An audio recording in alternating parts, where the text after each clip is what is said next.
Bonjour, bienvenue sur la vidéo. Aujourd'hui, on va vous présenter notre fourgon Free 600 Heimer. Allez, c'est parti, je vous emmène. Alors, on va commencer déjà par vous présenter notre fourgon Free 600 Heimer, monté sur un Fiat Ducato 2,3 litres, 140 chevaux, boîte manuelle 6 vitesses. Allez, on fait le tour du propriétaire extérieur. Suivez-moi. Ici, on retrouvera la trappe pour faire le plein d'eau, avec un bouchon à clé, afin de pouvoir faire le plein d'eau avec 100 litres d'eau propre.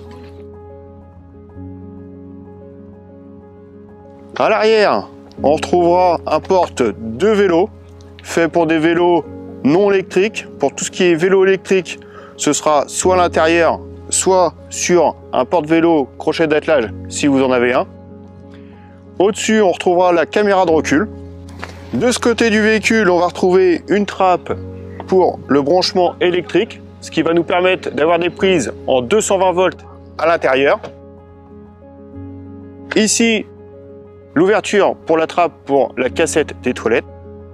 Ici, vous retrouverez l'évacuation des eaux grises et ici, la petite clé pour évacuer. La clé, on la trouve dans la portière avant. Donc ici, vous avez deux vides-poches. Dans le vide-poche du haut, vous retrouvez cette petite clé carrée, ce qui vous permet d'ouvrir les eaux grises comme ceci. Et voilà. Et là, vous aurez les eaux qui vont s'évacuer. Ici, la cheminée d'évacuation des gaz pour le chauffage Truma. Donc surtout à ne pas obstruer ou ne mettre une serviette à sécher dessus. Ici, on retrouvera la trappe à gasoil et la déblue. La déblue est faite avant votre départ. Sinon, un bidon de complément sera à votre disposition dans la soute. Alors, on retrouvera ici le bandeau LED et au-dessus le Starban. Allez, on va vous montrer comment on déplie tout ça. On retrouvera donc la manivelle ici, hop, comme ceci. Voilà, donc vous venez rentrer la manivelle ici, un petit coup en arrière, tac, vous redescendez. Donc on déroule le store doucement, en inclinant bien la manette, comme ceci. Arrivé à 1 mètre, on va s'arrêter et déplier les deux pieds, comme ceci. Ici, on retrouve une petite poignée ici, qu'on vient tirer à l'extérieur, ce qui fait sortir le pied. On le prend, on le descend. On vient récupérer la rallonge de pied. Donc on incline le pied, on sort un peu de rallonge, on bloque. Une fois qu'on a bien incliné les pieds de chaque côté, on va pouvoir continuer à avancer le store. Et on continue à dérouler le store. Une fois qu'on a fini, pour démonter la manivelle, on va la lever et mettre un petit coup sec sur la droite. Tac, ce qui va nous permettre de sortir la manivelle. Et tout de suite, bien sûr, on la range à sa place. Allez, on va passer à la partie la plus sympa, le nettoyage de la cassette. Alors, première étape, sur vos clés, vous avez celle-ci qui va vous permettre d'ouvrir la trappe. Comme ceci. Hop, et après on va pouvoir appuyer sur les deux boutons en même temps pour l'ouvrir. La petite poignée, on va venir la lever comme ceci pour la sortir. Si ça ne fonctionne pas, il ne faut pas forcer. À l'intérieur, sous le toilette, il y a une petite trappe noire qui vous permet d'ouvrir la chasse. Si la trappe n'est pas fermée, vous ne pourrez pas sortir la cassette. On ne force pas. On va fermer la trappe noire et après on revient pour sortir la cassette. Dans la soute, vous retrouverez le produit bleu, le produit chimique à remettre dans la cassette. Pour vidanger la cassette, rien de plus simple. On va venir tourner le col de cygne. On vient tourner le col de cygne comme ceci. On vient ouvrir le bouchon. Une poignée ici, une poignée ici, un bouton ici. Quand vous allez venir incliner pour vider la cassette, vous appuyez sur le bouton pour faire un appel d'air. Et on vide toute la cassette. Une fois qu'on a vidé la cassette, on remplit d'eau à moitié, on nettoie bien, on rince et on revide. 2, 3 ou 4 fois si besoin. Une fois que c'est terminé, le bouchon Ce bouchon est un bouchon doseur. Le produit bleu, on remplit le bouchon doseur et on vient le vider à l'intérieur. Voilà, une fois qu'il est vidé, vous pouvez remettre l'équivalent d'1 litre d'eau pour mélanger l'ensemble. On ferme bien le bouchon, on remet le col de Chine comme ça. Si vraiment vous avez besoin, une autre solution ici, on vient tirer la trappe comme ceci et tourner ici. Et là vous pouvez aussi mettre votre produit bleu et 1 litre d'eau ou rincer après la cassette ici. Il y aura plus d'accessibilité. Voilà, on referme la trappe. Cette trappe là, quand on va venir reglisser la cassette dedans, elle viendra s'ouvrir et ici votre toilette sera posée. On reprend l'ensemble, on le remet à l'intérieur, on glisse doucement sans forcer jusqu'à bloquer la poignée comme ceci. Et voilà, on ferme et surtout on n'oublie pas de fermer à clé. Ce serait dommage de se faire voler la cassette. Donc comme pour la cassette, la trappe à eau se ferme à clé. Là, on ouvre la cassette. Le tuyau d'eau, on remplit. Une fois que ça déborde, le plein est fait. Et vous êtes parti pour 100 litres d'eau propre. Et on n'oublie pas de refermer à clé à chaque fois. Allez, on vous emmène à l'intérieur, c'est parti. Première étape, on va venir sortir le marchepied. Au-dessus du marchepied, le premier bouton sera la lumière extérieure et le bouton du dessus pour la lumière principale intérieure. Alors pareil, vous pouvez retrouver aussi une moustiquaire qui prendra toute la porte latérale comme ceci. Alors première étape, comment tourner nos fauteuils. Ici, on va avancer le fauteuil au maximum. Et à côté, ici, on va trouver la petite manette qui va faire tourner le fauteuil. On tire sur la manette et après, on tourne le fauteuil. Cette manette-là. Pour le siège avant, idem. On avance le siège au maximum. On prend la petite manette en dessous et on vient tourner le siège en faisant attention que le frein à main ne soit pas trop tiré et qu'il vienne frotter. Et après, on replace le siège. Et voilà. Alors à l'intérieur, on va retrouver aussi de l'éclairage individuel comme ceci pour manger ou lire. À côté, un petit boîtier avec une prise USB pour recharger les téléphones. La table principale et sa rallonge. Il y a une molette ici à tirer, à tourner. Sur le côté, vous retrouverez une prise 220 volts qui fonctionne seulement si la rallonge est branchée sur une borne. Si le camion est branché sur une borne, vous aurez du 220 partout sur les prises. Sinon, elle ne fonctionne pas. Ici, on va retrouver deux placards. Un placard qui est fermé. Dedans, on a tout ce qui est garantie du véhicule, le GPS, la radio, toutes ces choses-là. Pas besoin d'ouvrir. Il n'y a rien de spécial. Dans le deuxième, vous allez retrouver des petits bouquins. Ici, deux télécommandes pour la télé. Donc notre fourgon est équipé d'une télé, comme vous pouvez le voir, mais pas de parabole. Pourquoi? Parce que c'est un fourgon 4 places et le toit relevable. Donc impossible de mettre une parabole. Donc nous avons opté pour une clé, la clé Amazon. Donc rien de plus simple. Nous allumons la télé comme ceci. Et après, avec la télécommande de la clé Amazon, vous aurez plus qu'à aller dans les paramètres, connecter votre téléphone et vous aurez la télé. Vous allez sur paramètres, complètement à droite.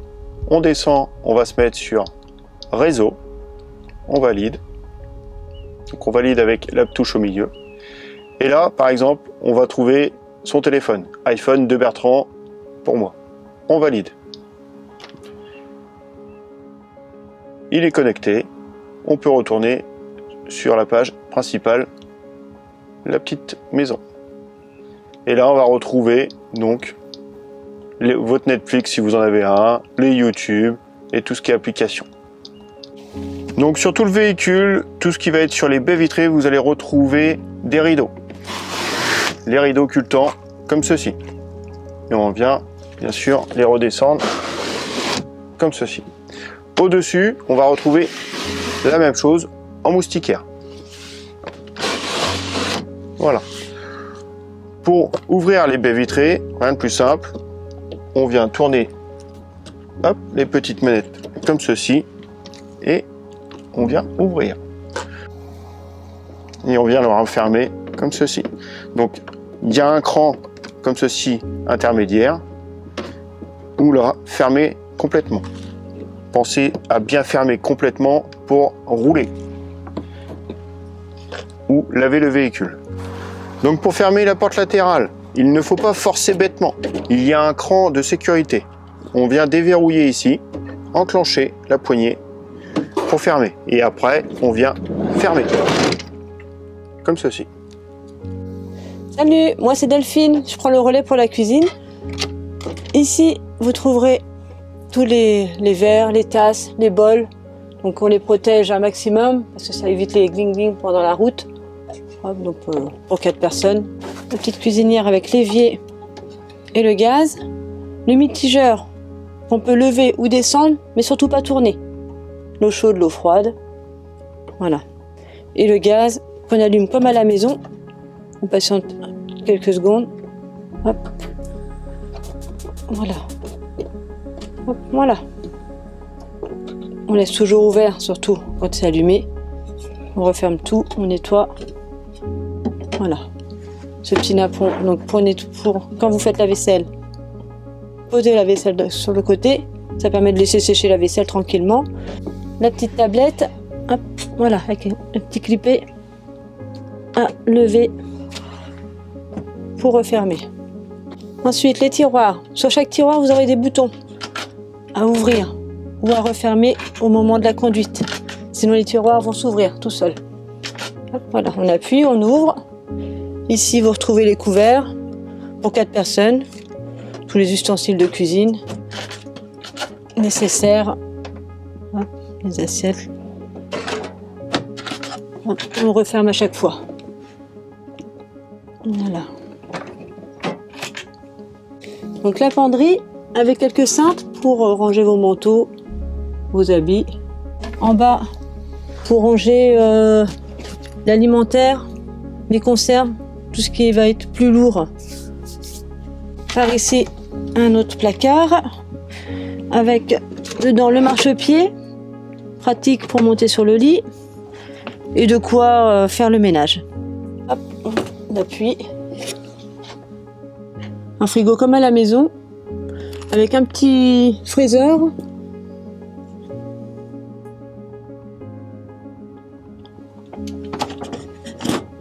Pour l'allumer, il est tactile.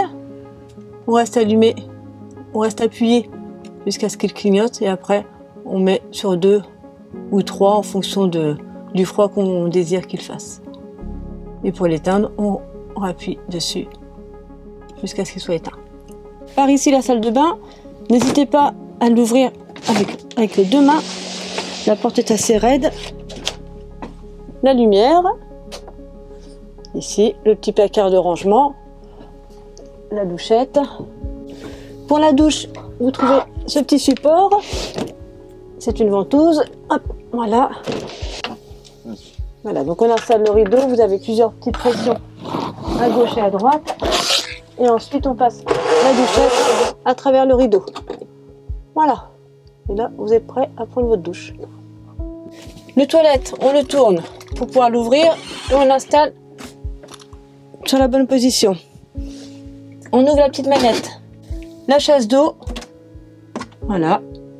On referme. Et on referme. C'est de cette manette que Bertrand vous parlait tout à l'heure pour vidanger la cassette. Donc bien s'assurer qu'elle soit bien fermée avant de vidanger la cassette.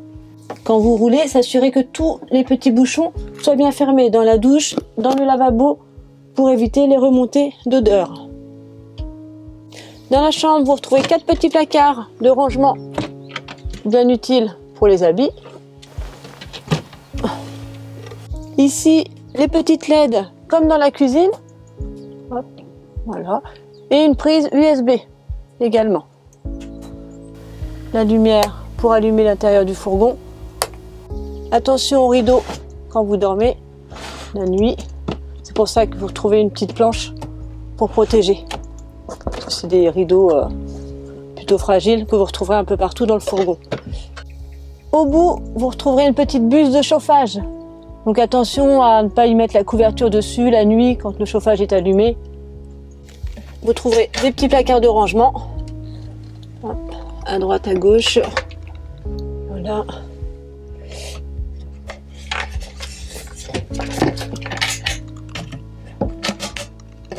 Ici quelques outils. Vous trouverez divers petits crochets pour y mettre des tendeurs afin d'attacher vos affaires pendant le trajet pour pas que ça bouge. Voilà, une buse de chauffage également. Donc quand le chauffage tourne, faire attention qu'il n'y ait rien devant. À l'arrière du fourgon, vous trouverez 2 chaises et la table pour manger à l'extérieur quand il fait beau. Alors derrière, un petit placard où vous y trouverez tout le nécessaire avec les ustensiles du fourgon. 2 petits fauteuils supplémentaires. Le tuyau d'eau pour remplir le fourgon d'eau avec différents embouts. Le produit pour les toilettes. La rallonge électrique pour vous brancher électriquement si vous êtes sur un parking ou dans un camping avec le petit embout nécessaire.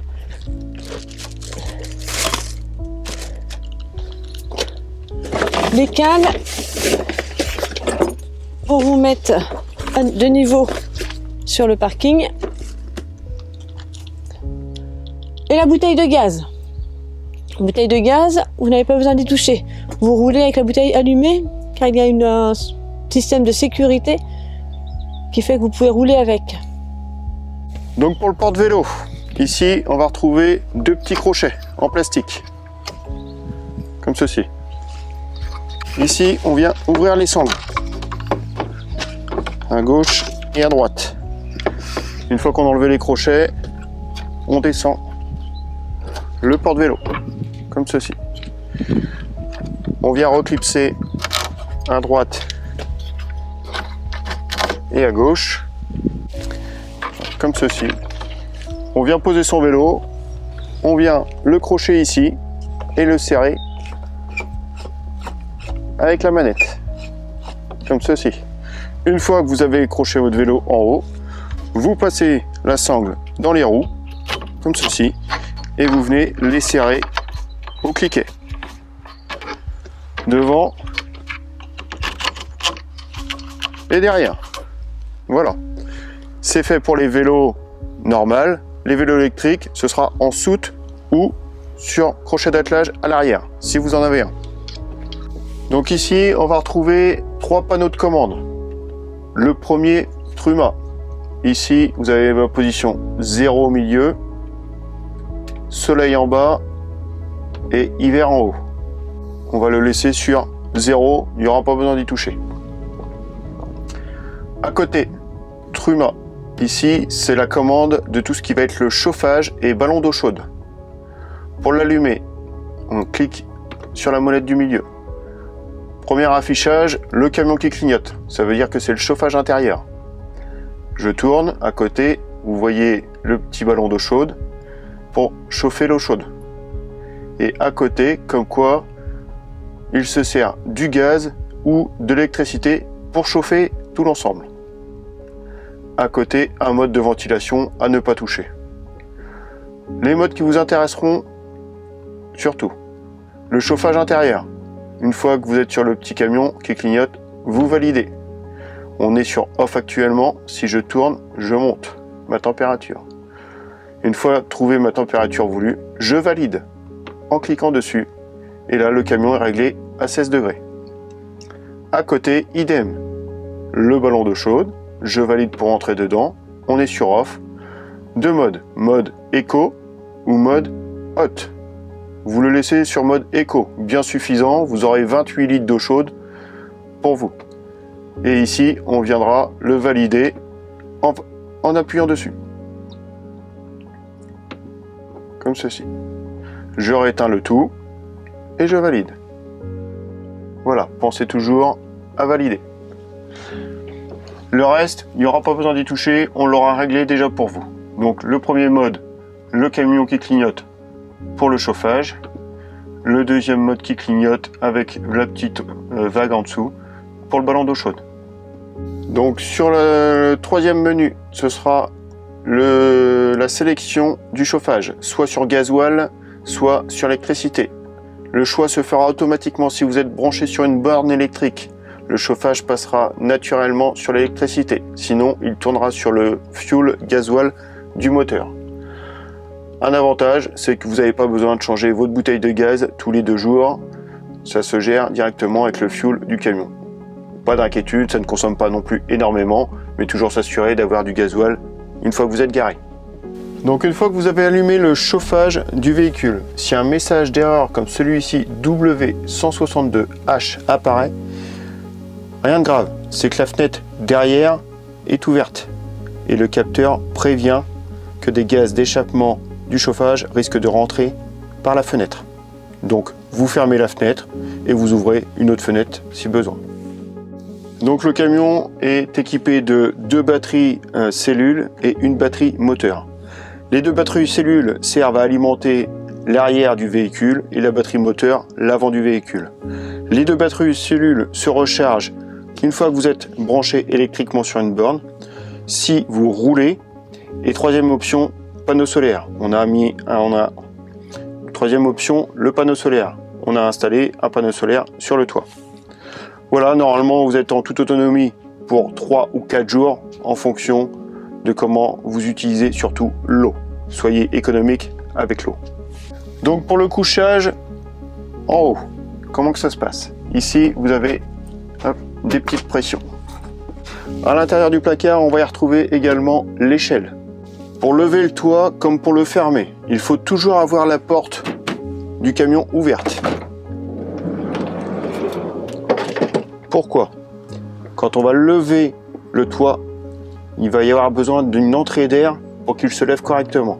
Surtout quand vous allez le fermer, toujours les portes ouvertes pour faire extraire l'air du toit.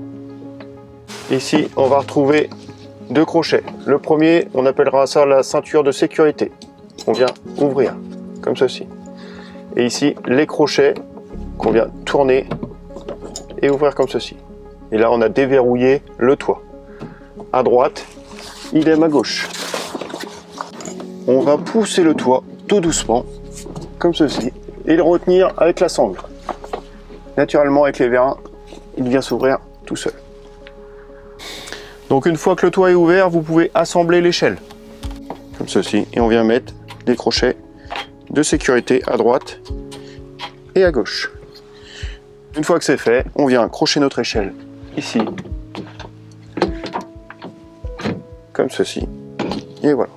Et là, on peut monter à l'étage. En haut, une fois qu'on est monté, on y retrouvera un filet de protection pour la nuit, pour éviter de faire tomber quelque chose dans la nuit. À l'étage, vous retrouverez à droite, à gauche et en façade des petites fenêtres. On va ouvrir comme ceci. Voilà. Donc à l'étage, on retrouvera un lit 140 par 190 et une petite lumière ici et une prise USB. Donc une fois qu'on a terminé, on vient replier l'échelle en 2. Donc comme je vous l'expliquais tout à l'heure, surtout quand vous fermez le toit, vous laissez bien la porte ouverte pour faire évacuer l'air. On reprend la sangle, on vient tirer dessus doucement et s'assurer que la toile à droite comme à gauche, elle soit bien à l'intérieur. Si elle se retrouve à l'extérieur, vous allez couper la toile. Donc bien s'assurer de tirer la toile à l'intérieur du véhicule. Et après, on descend le toit complètement. Voilà.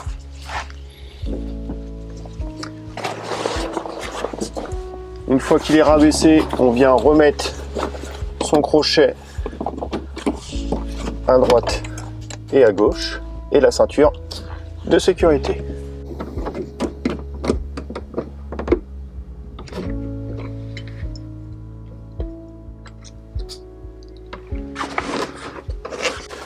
Alors après, hop, on vient reprendre la toile et la clipser.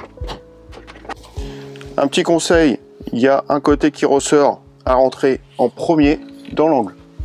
Voilà, et après, le reste doit suivre, comme ceci. Voilà. Au-dessus, à l'intérieur, vous retrouverez des scratchs, afin d'éviter que l'échelle bouge pendant le trajet. De ce côté-ci, on va retrouver le frein à main. Voilà, comme ceci. On le descend bien à fond, sinon ça bip. On le tire suffisamment en faisant attention de ne pas trop tirer pour ne pas venir frotter avec le fauteuil. Ici, on va retrouver un bouton 1, 2 avec des petites montagnes. Ceci est spécialement conçu pour la pompe à gasoil, pour le chauffage. Si vous êtes en altitude au-dessus de 1500 mètres, passez la pompe sur 2, sinon restez sur 1, ce qui permettra de fluidifier le gasoil pour le chauffage. Dans le vide-poche, on va retrouver la barre anti-vol. Donc avec la clé, comme tout à l'heure je vous l'ai montré, comme ceci. On viendra l'ouvrir, on viendra la poser dessus et clipser l'ensemble. Un tour de clé. Et voilà, la barre anti-vol est posée. Sur les portières, passagers comme conducteurs, vous trouverez les rideaux Remis. Rideaux très pratiques mais très fragiles. On viendra appuyer ici, tirer tout doucement en accompagnant le volet tranquillement. Et il viendra s'aimanter comme ceci. On a la même chose à l'avant. Alors nous voici maintenant au poste de pilotage du véhicule. Donc un fourgon Fiat Ducato standard avec sa clé principale, avec le bouton du haut pour ouvrir l'avant du véhicule, le bouton du bas pour ouvrir les portes arrière du véhicule et le bouton du milieu pour fermer toutes les portes centralisées. Au démarrage du véhicule, le GPS Garmin va s'allumer. Donc ce GPS est fait spécifiquement pour les camping-cars. On lui a rentré toutes les cotes de notre fourgon afin qu'il vous indique la meilleure des routes à prendre en fonction de sa hauteur et de sa longueur. Le GPS est équipé aussi d'une caméra de recul, donc faites attention, ça reste une caméra de recul et non pas un bip de recul. Donc mieux vaut avoir une personne derrière quand même pour vérifier. En dessous, vous allez pouvoir retrouver l'autoradio qui s'allume comme ceci avec ce bouton-là. Donc un avantage, c'est que même le fourgon éteint, la clé enlevée, vous pouvez écouter la radio puisque c'est un branchement 12 volts en direct. L'inconvénient, c'est quand vous allez couper le contact du véhicule, le poste autoradio ne va pas se couper tout seul. Il faudra bien entendu penser à l'éteindre, sinon vous allez vous retrouver en panne de batterie. Nous avons branché un câble iPhone puisque le poste est équipé de l'Apple CarPlay et tout ce qui s'ensuit reste un fourgon standard. Chauffage, climatisation, ventilation, rien de plus simple qu'un fourgon comme celui-ci. Et bien voilà, merci d'avoir suivi cette visite et on n'a plus qu'une chose à vous souhaiter. Bon voyage.